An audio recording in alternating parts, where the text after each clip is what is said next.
7 signs your avoidant partner actually loves you and deeply regrets losing you. Let's be real. When someone with an avoidant attachment style pulls away, detaches emotionally, or even leaves the relationship altogether, it's easy to think they never loved you at all. Their coldness can feel like rejection, and their silence can feel like abandonment. But here's the paradox. Avoidant people often love deeply.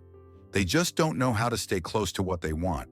They fear intimacy, and so when love gets too real, they retreat. Yet over time, when the emotional dust settles, some of them feel the full weight of what they've lost. So today, we're diving into 7 quiet but powerful go-aheads that prove your avoidant partner still loves you and carries deep regret. These aren't grand gestures. These are micro-openings, tiny signs that can mean everything if you know what to look for. 1. They start asking personal questions about your life again. Avoidants usually avoid emotional conversations, not just with you, but with themselves. So when they suddenly become curious again about your family, your work, your health, your dreams, it's not random. It's a subtle reach. They're testing the water. They want to know who you are now, not out of politeness, but because they're reattaching in their own quiet way. It's an emotional breadcrumb trail. They're following it back to you. This kind of questioning might seem small, but in the avoidant world, it's huge. They're signaling, I miss knowing you. I miss being close, but I don't know how to say it directly. If you notice your ex or emotionally distant partner asking about your day, or how you're feeling, or what you've been up to lately, it's often regret speaking softly. 2. They acknowledge the past without getting defensive. Avoidant partners struggle deeply with guilt and shame. Admitting fault often feels like emotional death to them. It makes them feel weak or exposed. That's why they usually rewrite history to justify their distancing. But if one day they surprise you by saying something like, I should have handled that differently, or I know I hurt you, or even just a simple, I was scared, pay attention. This isn't just a rare apology. It's a shift. That means their internal wall is cracking. They're stepping out of the protection of avoidance and letting some of the truth hit them. This is a go-ahead. It shows they've done some deep reflecting. And more importantly, it proves they cared, and still do, because the only people we ever regret hurting are the ones we loved. 3. They drop their guard in small, vulnerable moments. One of the most telling signs of an avoidant person's love and regret is the return of vulnerability, but not in big, romantic gestures. It's the quiet crack in the armor. It might be in their voice when they ask how you've been. It might be in a late-night message saying they're thinking about you. It might even show up as them admitting they're lonely or lost or confused. For avoidants, these are huge admissions. Vulnerability feels dangerous to them. It threatens their sense of control. But love has a way of softening even the hardest shells. So when they let you see even a flicker of pain, it's because that pain has a name, and that name is you. Regret often shows up not as a declaration, but as emotional exposure. Watch for those brief, humanizing moments. They speak volumes. 4. They reconnect with mutual friends or family. You were close to, here's something avoidants often do that flies under the radar. They try to feel connected to you without contacting you directly. One way they do this is by re-engaging with your world. If they start chatting again with your brother, liking your best friend's Instagram photos, or randomly texting someone in your circle, they're peeking into your life. It's not just social curiosity, it's emotional proximity. It's their way of getting closer without admitting they miss you. It's less risky than calling you outright, but make no mistake, it's strategic. They're creating emotional shadows lingering in the edges of your world. This isn't just about wanting updates, it's about regret.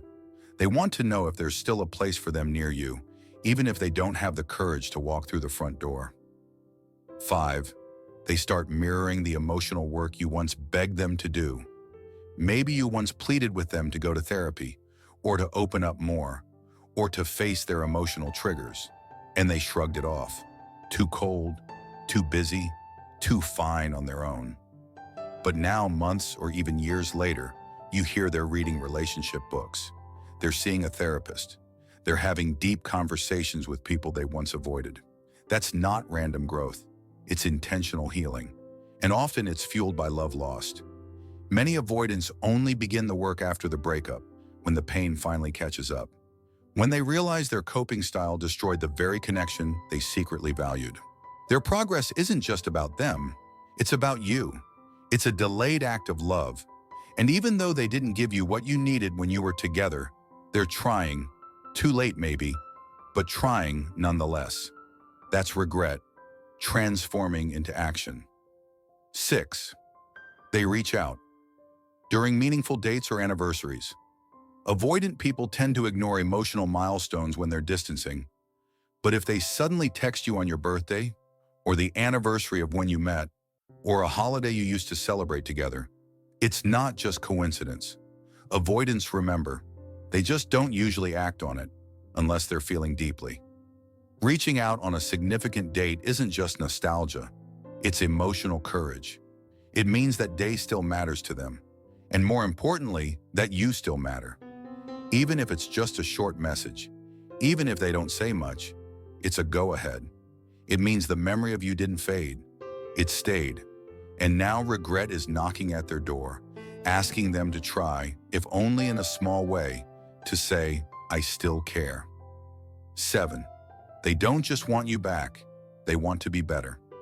This time, this is the biggest go-ahead of all, and it's rare. But when an avoidant partner not only reaches out, but actually takes ownership, it's a sign their love was real all along. They might say, I know I pulled away because I was scared, or I didn't know how to show up for you, but I'm learning, or I want another chance not to erase the past, but to do better in the future. That's the real deal. That's love soaked in humility, not just wanting comfort or familiarity, but wanting growth, wanting to rebuild something with awareness and effort. Avoidants don't say these things lightly. In fact, many of them never say it. But when they do, believe it's not manipulation. It's usually a painful, overdue expression of love and loss. Regret has humbled them, and love has brought them back. It's important to say this. Just because an avoidant shows regret doesn't mean they're ready for a healthy relationship. Some still can't stay consistent. Some are haunted by shame but still emotionally unavailable. So while these 7 go-aheads do prove they cared, what you do with that truth matters even more. Sometimes we need closure. Sometimes we just need confirmation that it wasn't all in our head, that the love was real, even if it was broken. And sometimes, if both people have healed, love can return and grow even stronger. But never confuse breadcrumbs for a banquet. Look for consistency, not just confession. Watch how they show up, not just how they apologize. You deserve to be loved fully, not partially. If an avoidant is trying again, it has to come with openness, emotional work, and a deep understanding of the hurt they caused, not just words. Regret is only beautiful when it leads to action. So if you see these signs, listen with your heart, but protect it too. Because love isn't just about coming back. It's about staying present, real, and fully engaged.